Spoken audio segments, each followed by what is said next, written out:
Pessoal, bom dia. Sejamos todos bem-vindos a mais uma aula de português para a turma de português jurídico da Nassau, turno da manhã. Essa nossa aula de hoje vai ser uma aula de orientação para a prova, para a primeira avaliação, certo? Só lembrando que, especificamente no meu caso, a prova, ela acontece por uma orientação da instituição, tem que haver prova, mas a nota de AV1, ok? Ela é um somatório de tudo aquilo que a gente veio fazendo na disciplina desde o nosso primeiro encontro. Primeiro e único, né? Que a gente só teve um encontro, tá bom? Então, assim, eu preparei aqui um slide que vai fazer uma revisão dos conteúdos, daquilo que foi visto, daquilo que você vai precisar estudar para a nossa AV1, tá bom? A prova, ela é toda objetiva, ela só tem 14 questões, tá bom? E, assim, você vai ter um tempo de, eu acho muito tempo, 24 horas, ela vai ficar 24 horas no ar para você responder. Mas, assim, por mim, 3 horas resolveria, né? Você consegue responder a minha prova dentro de 2 a 3 horas.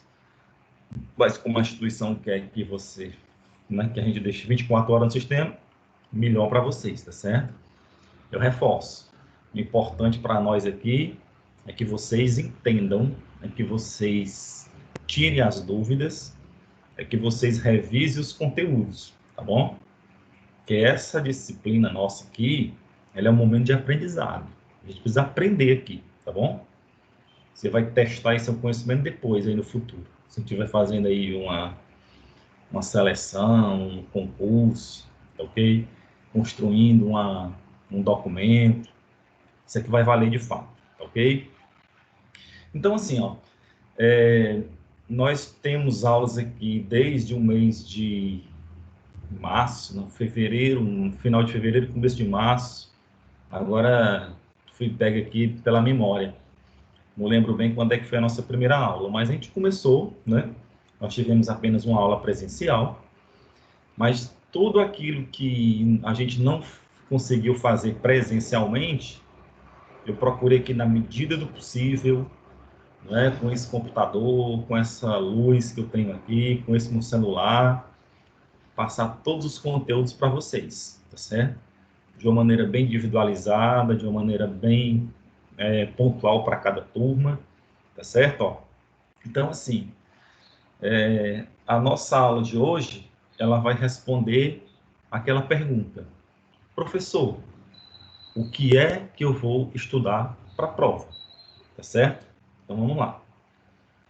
Primeira coisa que você precisa saber: você não pode ir para a prova de língua portuguesa sem saber os conceitos de teoria da comunicação, tá bom? Você não vai poder fazer minha prova. Aliás, deixa eu corrigir a minha frase. Você vai ter muito sucesso na minha prova se você, no dia da prova, souber definir de uma maneira bem clara o que é comunicação, o que é linguagem, o que é língua e o que é fala, certo?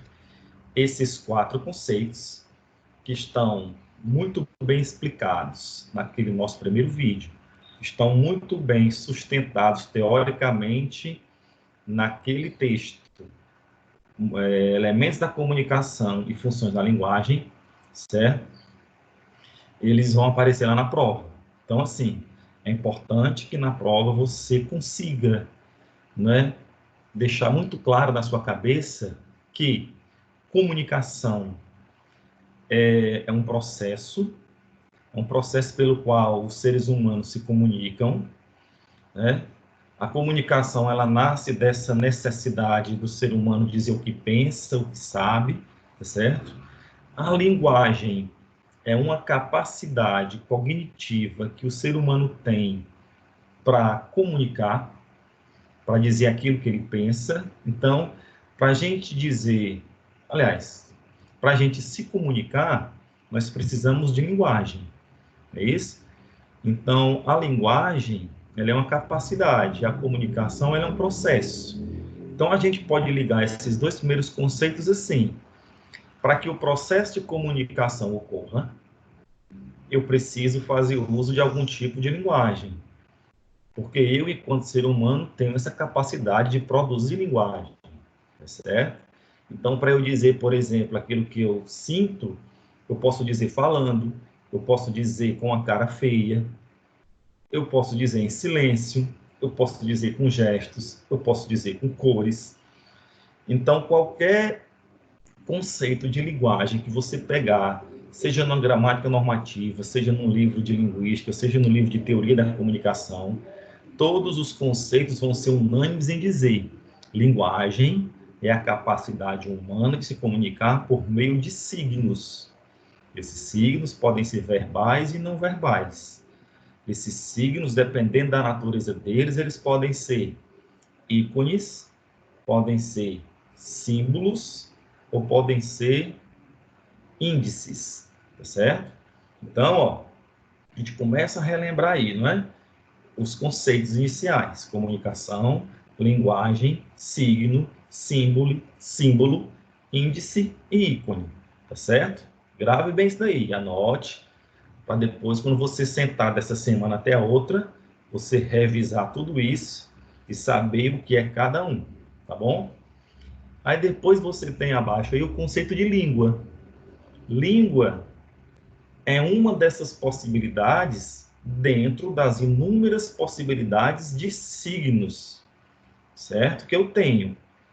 Então, assim, dentre as infinitas possibilidades que eu tenho de comunicar, uma delas é por meio da língua, tá bom? E o que é que caracteriza a língua? A língua é um sistema de signos. A língua é um sistema de signos que comunica dentro de uma comunidade linguística. Então, a língua ela é social. A língua portuguesa, ela é falada no Brasil, ela é falada em Portugal, ela é falada em Guiné-Bissau, ela é falada na Angola, é falada em Moçambique. Então, a comunidade linguística a qual nós pertencemos é essa comunidade dos países que falam língua portuguesa, certo? Então, a língua portuguesa que eu falo aqui no Brasil, em se tratando do seu âmbito geral e sistemático, é a mesma língua portuguesa que é falada em Portugal. As mesmas regras que existem na língua portuguesa aqui, para mim, em Portugal, são as mesmas regras que existem na língua portuguesa para os portugueses, para os moçambiquenses, moçambicanos, enfim, para quem mora em Moçambique, para quem mora em Guiné-Bissau, certo? Para quem mora na Angola. Então, a comunidade linguística, ela é exatamente esse universo de pessoas que falam uma determinada língua, tá bom? Então, língua, ela é social. A fala é a realização dessa língua, ok? Então, a fala é a manifestação da língua na sua perspectiva individual, tá bom? Então, ó, língua e fala são conceitos também que estão ligados, ok? Porque a língua, ela é aquilo que é falado no âmbito social. A fala é no âmbito individual, tá bom? Então, fica aí a dica, pessoal, ok? Material vocês têm, vídeos vocês têm, exercícios vocês têm, para nunca mais, certo? Você confundir os conceitos de comunicação, de linguagem, de língua e de fala, tá bom? Então, uma questãozinha lá sobre isso. Passando. Você também precisa, no dia da avaliação, estar com essa noção de elementos da comunicação muito clara. Então, assim, ó, para que haja a comunicação, são preciso que 6 elementos estejam integrados de uma maneira harmônica. Que elementos são esses? O emissor, o receptor, a mensagem, o canal, o código e o contexto, tá certo? Quem lembra das 16 questões que nós respondemos aí na casa de vocês, né? E eu fiz uma revisão aqui muito rapidamente pelo YouTube. Quando a gente fala de emissor, a gente está falando daquele elemento que dá início ao processo comunicativo, certo? O emissor é aquele que inicia a comunicação, que a gente vai chamar também, em algumas situações, de produtor. Se o texto for escrito, o escritor. Se o texto for oral, o falante. Então, se alguém começa o processo de comunicação, se alguém fala, alguém recebe essa mensagem, que aí é o receptor. E também você encontra a nomenclatura destinatário, que se for numa perspectiva escrita é o leitor, se for numa perspectiva falada é o ouvinte. Então, assim, ó, emissor, produtor, escritor, falante é tudo a mesma coisa. Receptor, destinatário, leitor, ouvinte é tudo a mesma coisa. É questão de quê? De nomenclatura e de como a mensagem é transmitida, tá certo? Tiago entrou aí também, não foi agora, acabou de entrar o Tiago. Não sei se ele é dessa turma aqui, porque é tanto aluno. Tiago está online aí. É um dos 6 que estão assistindo aqui pelo Instagram. Tá bom? Vamos lá. Emissor, receptor. A mensagem, tá certo? Que aí a mensagem é o texto, é o próprio conteúdo do texto, é o assunto do texto. Então, esses 3 são os elementos assim de base. Para que a comunicação ocorra, no mínimo esses 3 têm de existir. Tem que haver um emissor, tem que haver um receptor, e entre esse emissor e esse receptor vai ser transmitido uma mensagem, alguma coisa que queira se dizer, certo? Aí você tem depois aqui o canal, que aí assim, ó, imagine aí, ver se dá para você ver aqui, ó, canetinha vermelha aqui, o emissor, deixa eu apontar aqui para a câmera, não dá, o emissor, o receptor, eu vou botar para a câmera aqui do Teams, ó. Você está ali um emissor, o receptor, certo? E a mensagem vai ser transmitida. Só que essa mensagem, para chegar do emissor, a caneta vermelha, para o receptor, a caneta azul, ela vai ter que ser transmitida por algum meio. O azulzinho aqui, que é o receptor, vai ter que perceber essa mensagem. Não é isso? Como é que ele percebe essa mensagem? Vendo, ouvindo, não é isso? Ou vendo e ouvindo ao mesmo tempo, por um cheiro, pelo tato. Então, observe que essa noção de canal está ligada aos 5 sentidos humanos, até o paladar, né? Porque, por exemplo, quem é da gastronomia, ou quem é enólogo, quem é degustador de vinhos, você vê que há uma descrição do sabor de um vinho, de uma comida, que isso é percebido pelo paladar, certo? Então, a gente, às vezes, tem aquela noção que a mensagem ela só é vista e ouvida, mas a depender da linguagem, né, a culinária, por exemplo, quando você percebe alguma coisa, sente um cheiro estranho dentro de casa, isso comunica alguma coisa para você também, tá certo? Então, essa perspectiva de canal é nesse sentido, é o meio pelo qual você percebe a mensagem, né? É o meio pelo qual você transmite a mensagem. E como é que se nota essa mensagem? Por um dos 5 sentidos humanos, tá ok? Ó? Então, o canal se sustenta sempre no sentido humano, no paladar, no olfato, na audição, na visão e no tato, tá ok? O código, aí é o meio de comunicação, é o instrumento de comunicação, certo? Então, pessoal, eu vou ter que revisar esse slide aí, ó. Eu fiz uma inversão aí, mas eu corrijo, tá bom? Ó, os sentidos humanos pelo qual se percebe é no canal, tá certo? Esse conceito de canal e de código está invertido, ó. Eu vou corrigir logo, certo? Eu vou logo corrigir, porque aí ficar errado aqui não pode, tá bom? Então, me permitam aqui 5 minutos aqui. Vou dar um ESC aqui, vou parar essa apresentação e vou fazer uma correção aqui nesse slide, tá bom? Que ele está errado. Só um instante. Só um minutinho que eu vou corrigir aqui. Mas a gente revisa, né? E sempre dá um erro. Eu mandei para vocês mais cedo aí no Instagram, aliás, no WhatsApp, esse slide, né? Vou até apagar ele aqui, ó. Depois eu vou, no final da aula eu mando de novo. Eu mando para vocês em PDF, viu? Deixa eu corrigir aqui logo, ó. É assim, ó, pessoal. Tá errado aqui, ó. Eu fiz uma inversão aqui. Ó. Onde tinha aqui canal, é código. E onde tinha código aqui, é canal. Ainda bem que foi rápido, né? É canal, certo? Entenderam aí? Pessoal aí do Instagram, né? Ó. É assim, ó. O slide correto é esse, viu? Ó. Canal é o meio de comunicação, sentidos humanos pelo qual se percebe a mensagem. Agora eu vou salvar aqui, um instantinho. E vou substituir aqui no Teams. Deixa eu procurar aqui. Não. Ainda bem que foi rápido, né? Foi mal aí, viu? Acontece. Vou carregar aqui.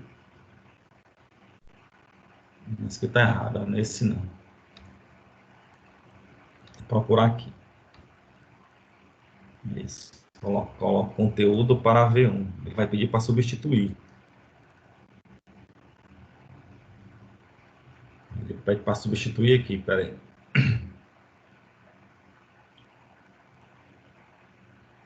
Não pediu, espero que ele esteja corrigido, porque às vezes ele pede para substituir o arquivo. Vamos lá, ó.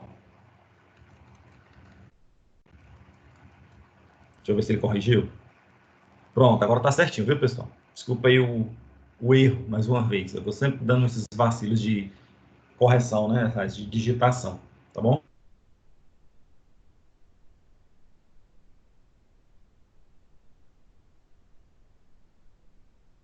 O canal é o meio de comunicação, tá ok? Ó? Então, você tem no código aí os instrumentos pelos quais você transmite a mensagem, que aí normalmente se faz por meio da língua, por gestos, por imagem, por cores, tá certo? Aí vai depender muito da situação comunicativa.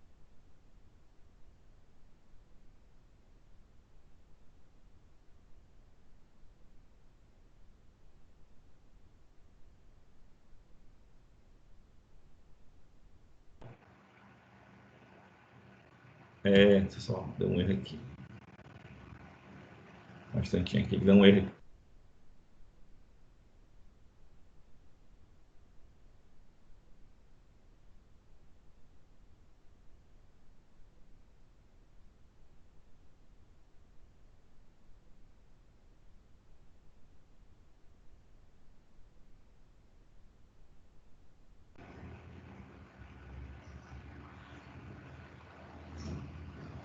A internet aqui que tá. Acho que voltou.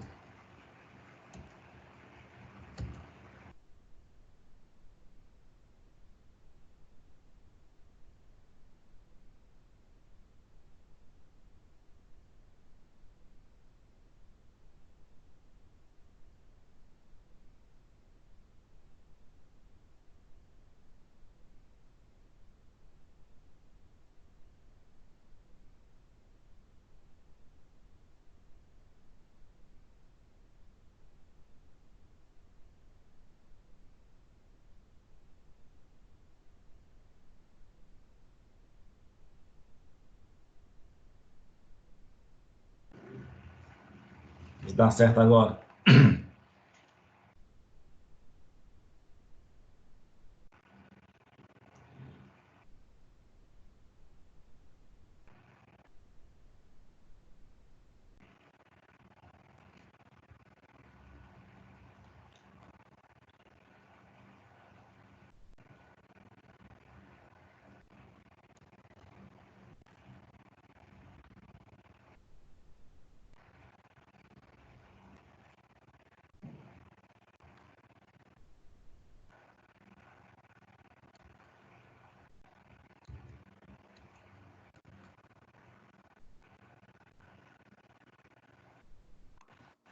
Eita, que agora travou foi tudo, hein, galera?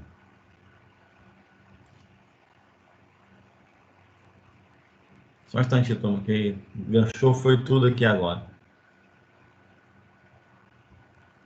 Deixa eu tentar parar a apresentação aqui.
Vamos lá, desculpa aí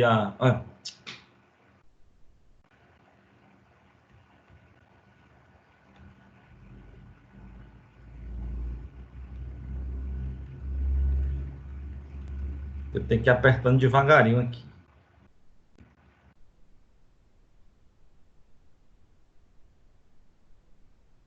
Que agora vai dar certo. Tá aí, pronto. Eu tinha parado nessa imagem, né? Ó. Então vamos aí, voltando aí, concentrando de novo. Como eu dizia para vocês,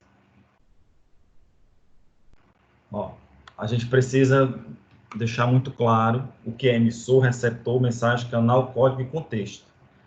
Teve um camarada chamado Roman Jakobson, ou Jacobson, que ele imaginou esses 6 elementos dentro desse esquema aqui, ó, que ele chamou de modelo comunicativo.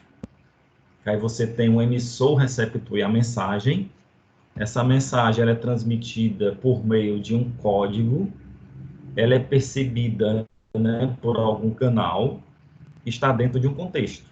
A mensagem ela é um movimento de vai e vem, porque o emissor é aquele que começa o processo comunicativo, mas a partir do momento que a interação começa, ele também se torna receptor. Então, emissor e receptor, vejam aí, ó, que é uma setinha de vai e vem para a mensagem, tá ok? Essa mensagem ela é transmitida por meio de um código e percebida por meio de um canal. Está tudo inserido no contexto, tá ok? Então, Jacobs ele pensou assim. Ele ainda foi além. Para ele, cada mensagem vai exercer uma função. As mensagens elas são transmitidas, as informações são transmitidas, as situações de comunicação acontecem, e a depender do texto, você vai ter uma função da linguagem predominante, ok? Ó? Então, quando eu falo aqui, quando eu construo um texto em que eu oriento toda a comunicação para aquele que fala, segundo Roman Jakobson, você faz uso da função emotiva da linguagem, tá certo? Aí é aquele tipo de texto em primeira pessoa, texto subjetivo, né? Em que você vai concentrar todas as atenções da informação para o emissor. O contrário também acontece. Se eu oriento todas as atenções da mensagem para o receptor, aí você está diante da função apelativa. Diferentemente da função emotiva, o texto não vai estar em primeira pessoa, ele vai estar em segunda ou terceira pessoa. Diferentemente da função emotiva, você não vai ter aí um texto subjetivo, você vai ter um texto injuntivo. Você vai estar orientando, prescrevendo, mandando, pedindo alguma coisa para o outro.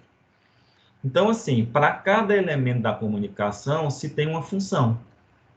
Ó, a função referencial é aquela que foca no contexto, a função poética, a que foca na mensagem, a função fática no canal e a função metalinguística no código, tá certo?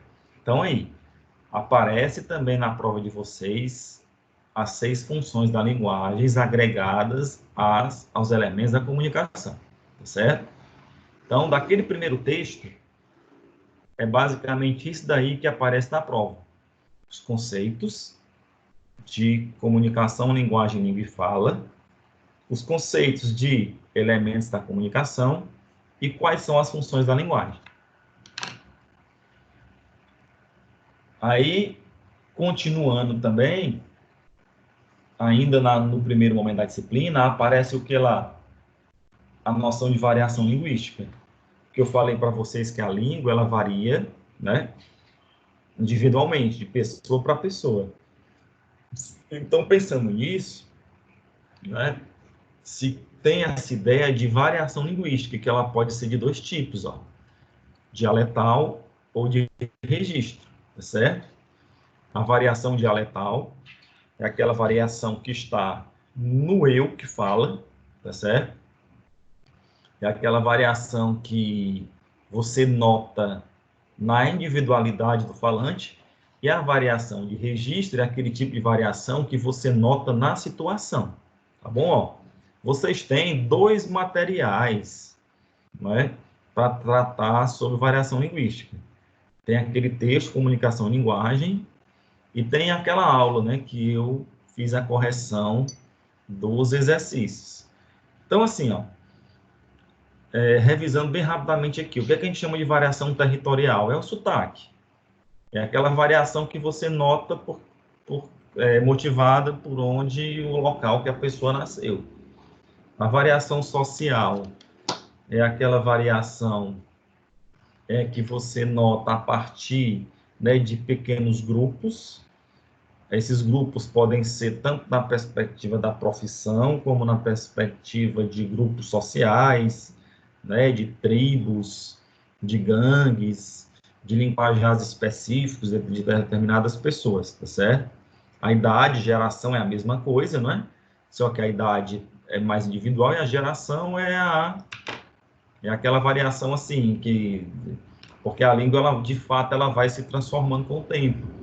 Inclusive, há algumas mudanças até na perspectiva da ortografia e o sexo, tá bom? Ó, essa é a variação dialetal. Essas variações aqui, ó, dentro da coluna da variação dialetal, são aquelas notadas no eu que fala. As variações de registro são aquelas que você precisa adequar a depender da situação. Se você está numa situação mais formal ou mais informal, a realização da sua língua muda. Se você realiza a língua falando ou escrevendo, há muitas características de uma e de outra que são bem diferentes. É por isso que a gente chama de variação. Ok? Ó? Essa é a nomenclatura do Luiz Carlos Travaglia, que é uma das obras que você tem, certo? Vocês estão com um livro chamado Comunicação e Linguagem. Ele vai utilizar essa nomenclatura aqui, ó. Mas se você perceber, é a mesma coisa. Ele só acrescenta um nome aí. A variação territorial no material de vocês, eles chamam de diatópica, a social, diastrática, a de idade diacrônica, a de geração diacrônica, certo? Porque idade e geração estão ligadas ao tempo, à idade, cronos, né? Vem do grego aí, cronos, tempo, diacrônica, ó, diatópica, topos, lugar, tá certo? Então, assim, nessa imagem aí, você vê que, essencialmente, os tipos de variações são as mesmas. É só uma questão de nomenclatura de classificação. O grau de formalismo ali, se é formal ou informal. O livro aí de comunicação e linguagem, que é da Thelma de Carvalho, né? Ele chama de afásica, e a oralidade escrita de amésica, tá bom? Então, para essa, né, para aquelas nossas duas primeiras aulas, o conteúdo que aparece na prova é esse daí, tá bom? Conceitos de comunicação e linguagem, elementos da comunicação, funções da linguagem e variação linguística, tá bom? Alguém escreveu alguma coisa aqui no chat, deixa eu ver. Ah, você também, Sam. Bom dia também para todos aí. Vamos nós. Agora, mudando um pouco de assunto, aí aqui eu vou pedir um pouquinho da atenção de vocês, porque essa aula do acordo ortográfico, a gente acabou não tendo, né, uma aula só para ela, mas aqui, em 10 minutinhos, eu coloco para vocês, ó. Porque assim, até porque ninguém vai precisar aqui, nessa disciplina, trabalhar todo o acordo ortográfico. Eu fiz um recorte bem pequeno daquilo que eu vou precisar, certo? Só a título de informação, quando eu falo de acordo ortográfico, a primeira coisa que você precisa saber é que o acordo não é uma reforma. Porque essa perspectiva de reforma é se você tivesse, por exemplo, alguma coisa envelhecida e você fosse consertar. O que houve com a língua portuguesa em 2009 não foi uma reforma, porque a língua não estava velha, foi um acordo, porque havia partes divergentes.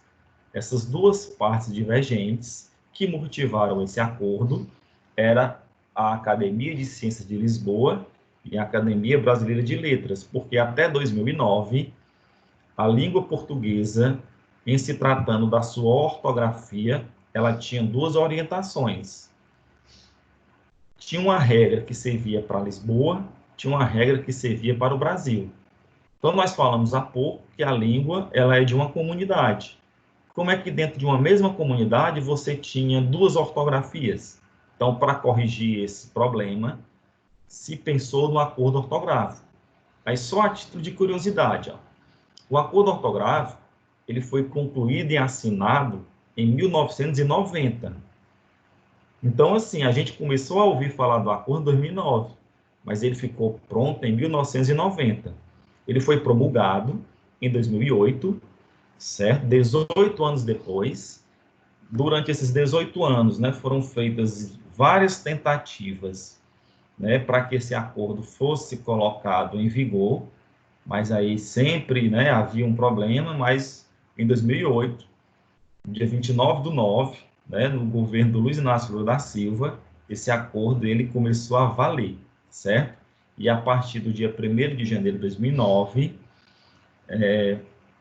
a língua portuguesa passa a ter apenas uma orientação ortográfica, certo?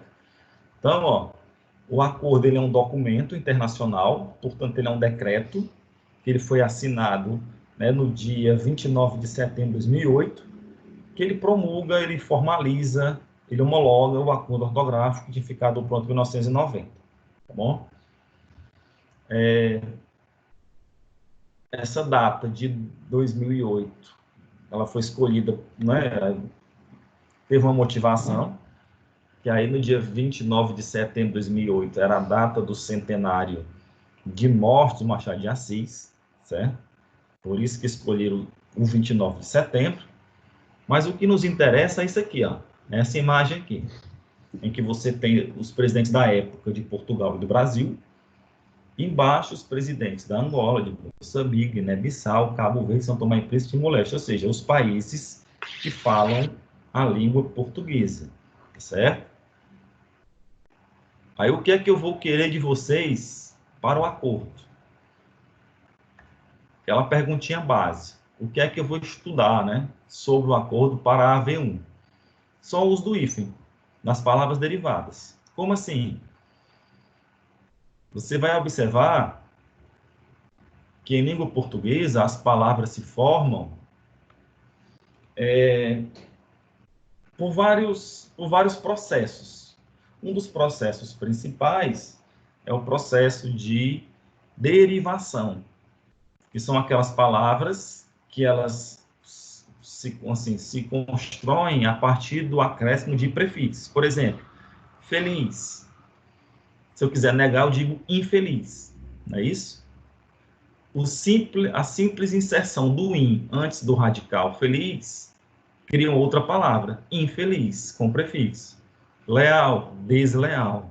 É isso? Ó. Você coloca um prefixo. Então, é em cima dessa lógica que a gente vai trabalhar aqui. Ó. Então, observe aqui nas imagens, que vai ficar mais fácil. Ó. Vou colocar aqui algumas palavras. Aí. Veja aqui, ó. Anteontem. Atenção aí. Antepassado. Supracitado.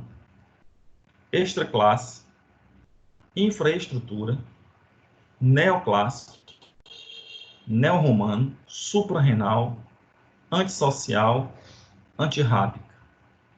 Veja que essas palavras que aparecem aí, ó, todas elas são palavras formadas por prefixos. Anteontem, antepassado, tem o prefixo ante, não é não? Junto à palavra ontem.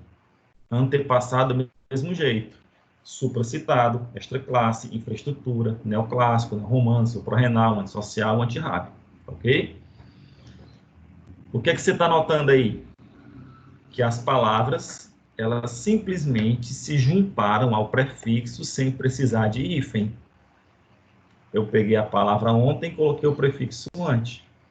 Palavra passado, prefixo ante. E assim por diante. Só vai ter uma pequena modificação aí ortográfica a partir de neo-romano.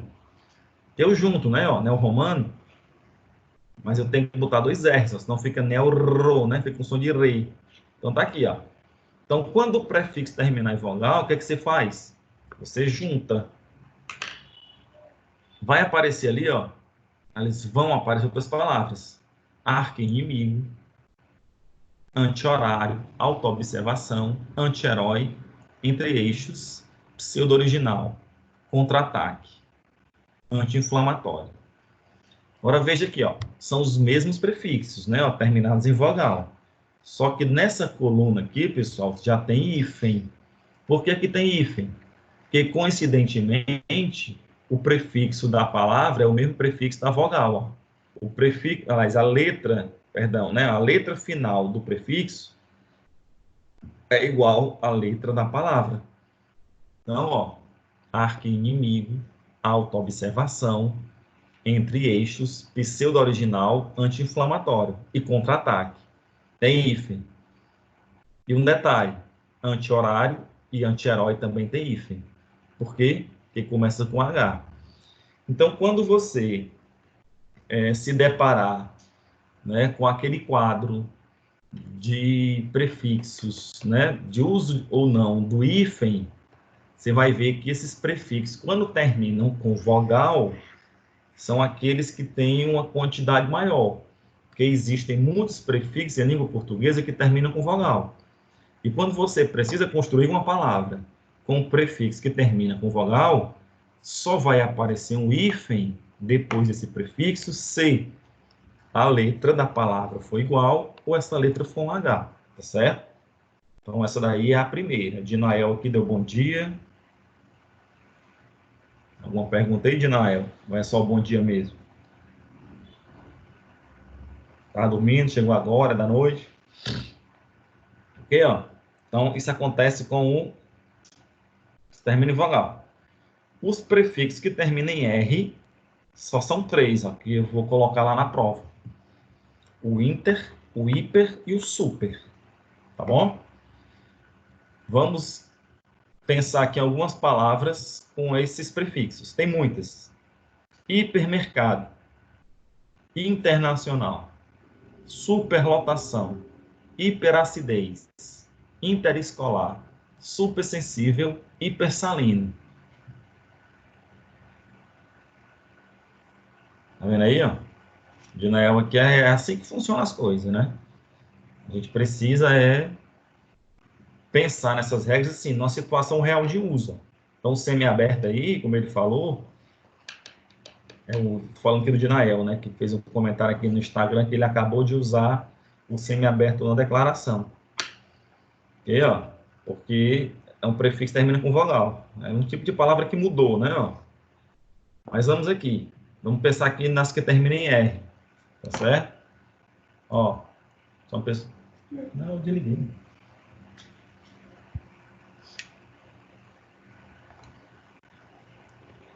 Oi? Pronto, voltei. Então, assim, aqui você está agora diante de palavras cujos prefixos, né, terminam em R. Hipermercado, internacional, superlotação, hiperacidez, interescolar, supersensível e hipersalino. O que você nota aí? Que se juntou, né? O hiper, o inter e o super se juntam à palavra. Quando é que vai aparecer hífen? É na outra coluna agora, ó. Hiperrancoroso, interregional, superrequintado, hiperhumano, hiperhemisférico, super-homem. Quando é que se usa? Ó, quando a palavra começar com R, aí a mesma lógica da regra anterior, letra igual. O que é que eu chamo de letra igual? Cuidado para não generalizar. É a letra final do prefixo com a letra inicial da palavra. Porque quando eu falo infeliz, aí eu estou falando de um prefixo, né? Termina em infeliz, juntei. Hipermercado, juntei, certo? Agora, hiperrancoroso, aí você tem hiper terminando em R, rancoroso começando em R. Aí tem hífen, tá bom? A mesma lógica para interregional, para super requintado, tá bom? Hiperhumano, interhemisférico, super-homem. Aí, ó, começa com H.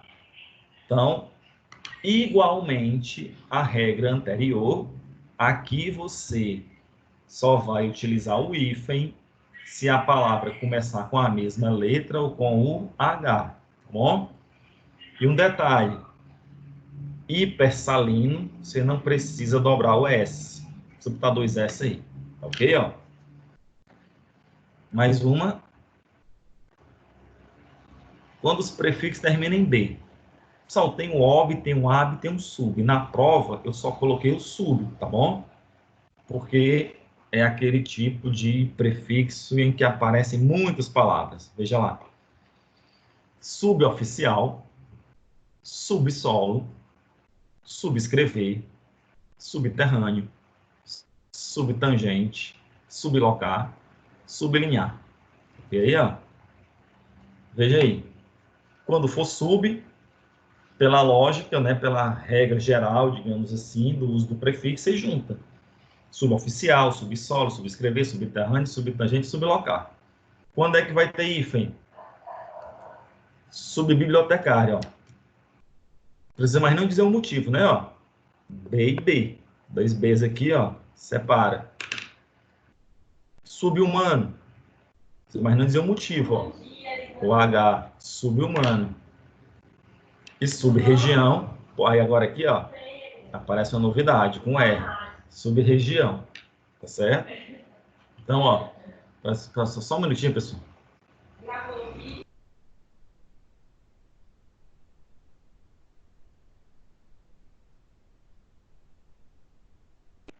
Pronto, voltei.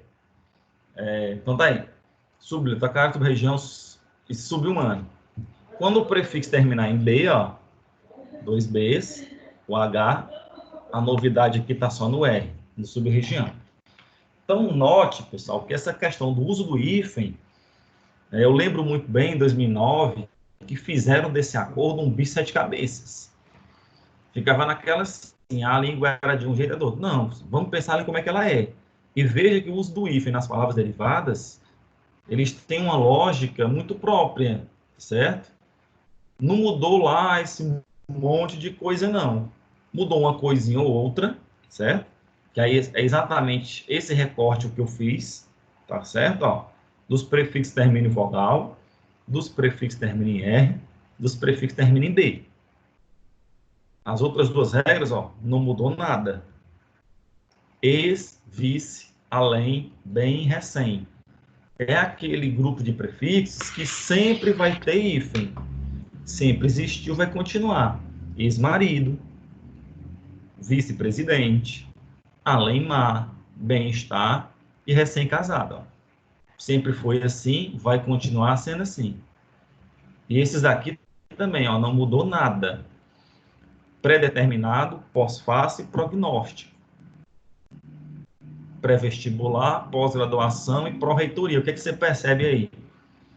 Que quando a palavra se forma com esses prefixos átonos, sem um acento, fica sem o hífen. Quando ela se forma com o prefixo tônico, com acento, com o hífen. Então, você encontra palavra com pré, com e sem hífen, palavra com pós, com e sem hífen, palavra com pró, com e sem hífen. Tá certo? Então, só são essas 5 regrinhas que eu vou cobrar de você nesse primeiro momento. Tá certo? O uso do hífen nas palavras que terminam em vogal. Aliás, com os prefixos que terminam em vogal, com os prefixos que terminam em R, com o prefixo que termina em B, os que sempre tem o pré e o pró, certo? Por que eu estou fazendo esse recorte?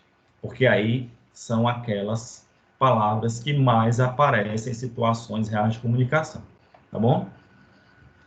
E por fim, né, aí depois também aparece a crase, por fim não, aí depois a crase, que aí essa aula de crase, ela foi dada recentemente. Tem um vídeo lá no YouTube, eu até mandei no grupo do WhatsApp, né? Eu fiz uma playlist com as aulas, tá bom? Que foram gravadas. Aí tá lá na ordem, então aula de crase, ok? Aí, quais foram as regras que eu coloquei na prova, tá vendo? Agora aqui é onde entra a dica, né? O que é que vai aparecer lá na prova? A regra geral, que é a crase, né? No a, vou à missa, né? No aquele, no aquela, no aquilo. Antes da palavra distância. Então, não faça a prova sem estar muito claro quando é que você vai utilizar a crase antes de distância. Aí, só lembrando, quando eu construo uma frase, quando eu escrevo uma frase em que eu tenha distância isolada, tipo educação à distância, sem crase. Espera aí que eu acho que o vídeo está encerrando. Aí. Só um minutinho quem está aqui no Microsoft Teams, porque acabou o tempo do Instagram, vou conectar de novo, tá bom? Vou conectar novamente lá para o pessoal que está só no Instagram. Porque demora. Eu sempre digo que a aula vai durar 10 minutos, 15 minutos, mas sempre dura mais, né? Espera aí que está conectando aqui Só um minutinho, viu? Vou dar aqui um minuto para descanso.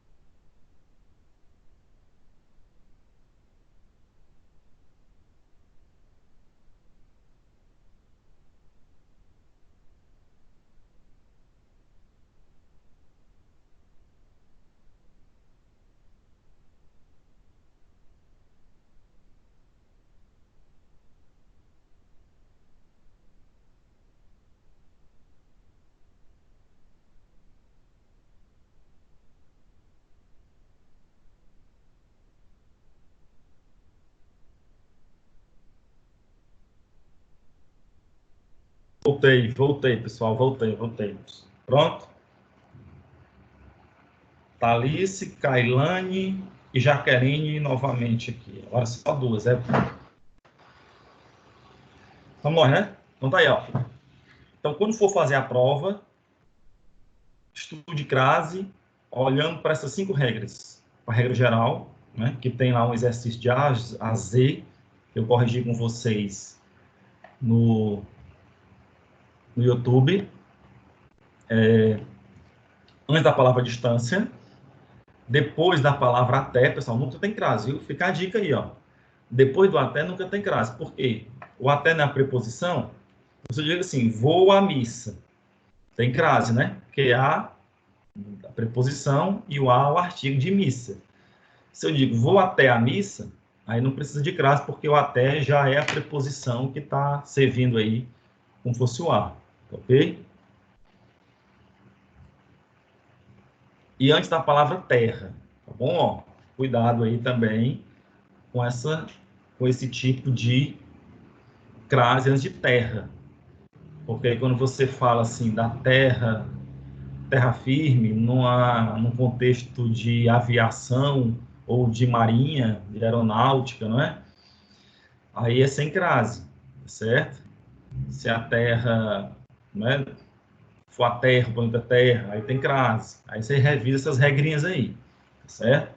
Então, vai ter lá uma questão ou duas de crase, tá certo? Não se engane, que aparece sim. Aí depois, colocação pronominal, que foi a nossa penúltima aula, que aí para quem esqueceu, você vai ter que se lembrar para fazer a prova o que é próclise, que é quando você tem um pronome antes do verbo aí, ó, pronome oblíquo átono, eu te procurarei, ó, o te antes do procurar. Você vai ter que lembrar o que é ênclise, faça-me o favor, ó, eu esqueci de grifar o me, faça-me o favor, ó, o me depois do verbo fazer, e a mesóclise no meio, procurar-te-ei, tá bom? Procurar-te-ei mais tarde, o pronome no meio do verbo, tá certo? Então, quem esqueceu isso daí, ou quem precisa lembrar, assista a aula que está lá no YouTube sobre colocação pronominal. Tem uma aulinha lá de 50 minutos sobre isso, tá certo? Vai cair isso aí na prova. E por último, aquela aula da semana passada, de modalidade e gênero. Também está lá gravado no YouTube, ó. Que aí eu falava sobre as modalidades, como sendo as estruturas, o coordenador aí online, certo? Que aí você tinha do lado, você tem aqui do lado esquerdo as estruturas, certo? Que aí não são textos, são estruturas a partir das quais os textos se constroem. Narração, descrição, dissertação, exposição, prescrição e junção, tá bom? Aí você fala, eu esqueci. Tem um videozinho lá no YouTube de 40 e poucos minutos só falando disso aí. E depois, os gêneros, que aí são os textos naquela situação, né, mais cotidiana. Literário, jornalístico, publicitário, epistolar, oral, acadêmico, jurídico, etc, etc e etc. Certo? Então, assim, a prova de vocês, e, ó, falando da prova agora, ela vai ter um total de 14 questões, certo? Serão 14 questões objetivas, 14 questões de marcar, 14 questões A, B, C, D, E. Eu vou fazer essa prova em cima do Microsoft, em cima do Google Docs, tá bom? Ela está formatada em cima do Google Docs, certo? No primeiro momento, pode ser, né, que eu faça na versão Microsoft Formulários, mas até o momento ela está pensada para ser em cima do Google Doc, Google Formulário. 14 questões, certo? Cada questão vai valer 0,5 ponto. Então, para quem é bom de matemática, a prova vai valer quanto aí? 7, certo? Então, ó, a nossa prova só vai valer até 7, tá bom? O máximo que você tira na prova é um 7. 7, ok? 7, certo? Aí você fala assim, professor, e o resto? Aí essas coisas vocês fizeram aí, ó. As atividades que vocês entregaram lá no Microsoft Teams, aliás, aqui no Microsoft Teams, que foram as 16 questões, certo? Quem entregou aquele texto sobre a violência das leis, A Kailane Aguiar está fazendo aqui um comentário sobre o Google Docs sempre deu certo. Eu também acho. É por isso assim, viu, Kailane, que eu opto pelo Google Docs, por ser... Eu entendi, você corrigiu, mas eu entendi.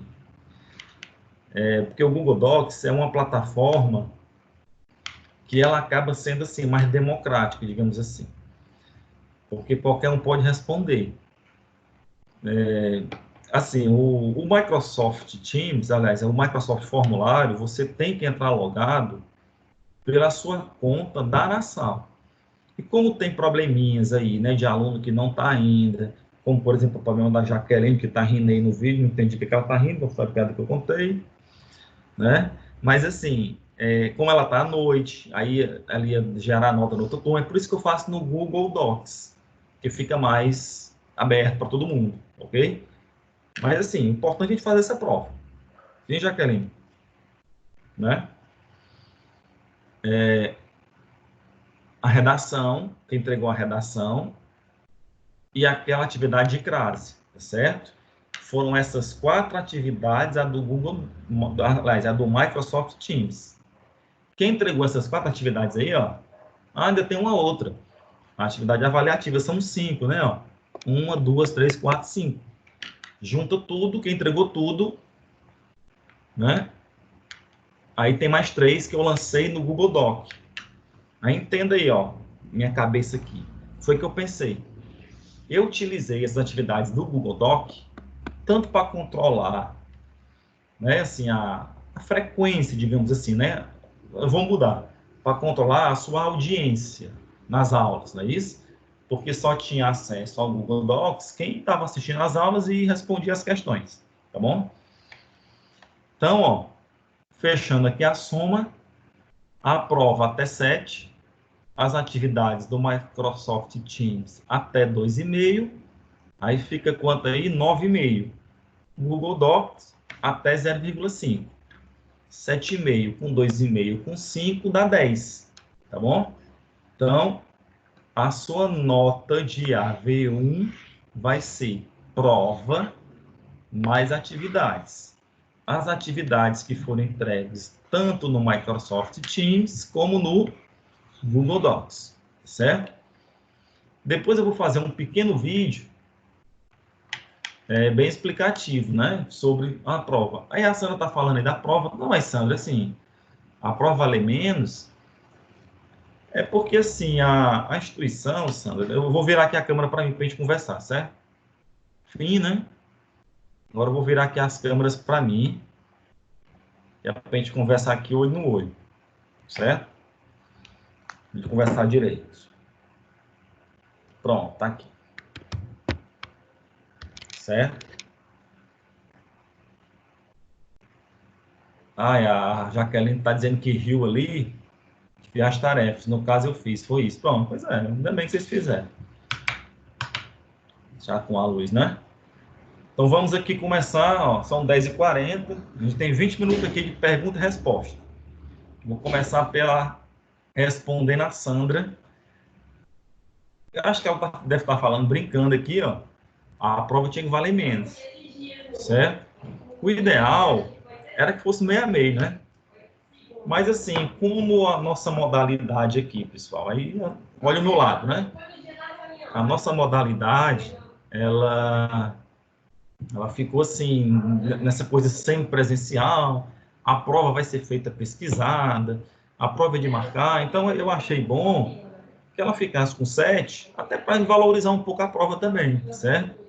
Porque normalmente quando eu faço essa prova em sala de aula, ela costuma valer 5, valer 6, porque aí a gente faz um seminário e tal. Mas você vai ver que no fim das contas vai ficar de boa essa contagem aí. Vocês vão ver que a prova não está difícil. E se aparecer dificuldade, você vai poder fazer pesquisa, você vai poder falar comigo, entendeu? Você não vai fazer a prova naquela situação tensa ali de sala de aula, né? De 1h30, 2, só fazer a prova, certo? Mais alguma pergunta aí? Vamos ver aqui. Joana Dark, alguma pergunta? Jonathan, alguma pergunta? Maria Clementina, alguma pergunta? Nara Rubio, alguma pergunta? Tabata, alguma pergunta? Quem está aqui no Microsoft Teams, né? Só do Instagram eu não consigo ver quem está no Instagram. Aí tá aqui, Thalice, Gabriel, Kailane e Dinael. E aí? Vocês querem saber? Pouca gente, viu, pessoal, aqui? 4 no Instagram e 5, 9 alunos só. Noite é mesmo? Não, Dinael, é não, viu, Dinael? À noite, a gente hoje vai fazer uma outra coisa. Vou logo dar um spoiler aqui para você. À noite, a gente vai trabalhar um livro chamado Sobre o Preconceito Linguístico, certo? É um outro conteúdo, certo? Inclusive, eu vou até propor um trabalho lá para vocês à noite. Daqui a pouco, eu vou lançar lá no grupo o livro, para vocês irem lendo. A gente faz à noite, viu? Que é essa semana de prova, para o pessoal da manhã. E aí, mais alguém? Kailane Aguiar. Você não está conseguindo ver as aulas no Teams, Kailane? Mas assim, Kailane, todas as aulas do Teams eu gravei e coloquei no YouTube, certo? É, verdade. Ela tá com saudade das aulas físicas. É, realmente, né? Mas assim, Kailane, tu chegou a pegar tu chegou a pegar o material lá, a Xerox? Não, né? Porque assim, ó, isso é para todos, viu? Isso é para todos. Lá na Xerox tem a cópia desse livro aqui. Eu não sei se você consegue ver ele sem estar invertido, ó. Então, esse livro tem 2 capítulos dele na prova, certo? O livro que vai trabalhar o acordo ortográfico e o uso do hífen, colocação pronominal, é esse aqui, ó. Certo? Esse daqui. Então, de gramática. E modalidade e gênero textual, eu coloquei em PDF. Aí não tem livro físico. Certo? Minha amiga, pronto? Aí assim, galera, a gente tem uma semana antes da prova. Eu vou liberar para vocês responderem a prova a partir da meia-noite da quinta-feira. Até antes, né? Se quiser fazer logo. Mas assim, a nossa prova é marcada para o dia 21. Do 20 para o 21 eu libero a prova. O link. A nossa prova é um link do Google Docs. Você faz até no celular. Aí marcando, tem 14 questões. Bota lá o seu nome, seu e-mail e entrega. Certo? Vai ser tranquilo, vai ser de boa. Mais alguma dúvida aí, pessoal?